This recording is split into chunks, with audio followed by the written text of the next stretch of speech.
طلاق صرف 2 بار ہے، یعنی جب 2 دفعہ طلاق دے دی جائے تو پھر عورتوں کو یا تو بطریق شائستہ نکاح میں رہنے دینا ہے یا بھلائی کے ساتھ چھوڑ دینا، اور یہ جائز نہیں کہ جو مہر تم ان کو دے چکے ہو اس میں سے کچھ واپس لے لو۔ ہاں، اگر زن و شوہر کو خوف ہو کہ وہ اللہ کی حدوں کو قائم نہیں رکھ سکیں گے تو اگر عورت خاوند کے ہاتھ سے رہائی پانے کے بدلے میں کچھ دے ڈالے تو دونوں پر کچھ گناہ نہیں۔ یہ اللہ کی مقرر کی ہوئی حدیں ہیں، ان سے باہر نہ نکلنا، اور جو لوگ اللہ کی حدوں سے باہر نکل جائیں گے وہ گناہگار ہوں گے۔ پھر اگر شوہر 2 طلاقوں کے بعد تیسری طلاق عورت کو دے دے تو اس کے بعد جب تک عورت کسی دوسرے شخص سے نکاح نہ کر لے اس پہلے شوہر پر حلال نہ ہوگی۔ ہاں،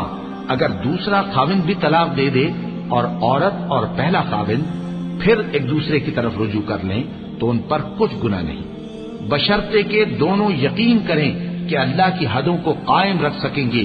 اور یہ اللہ کی حدیں ہیں، ان کو وہ ان لوگوں کے لیے بیان فرماتا ہے جو علم رکھتے ہیں۔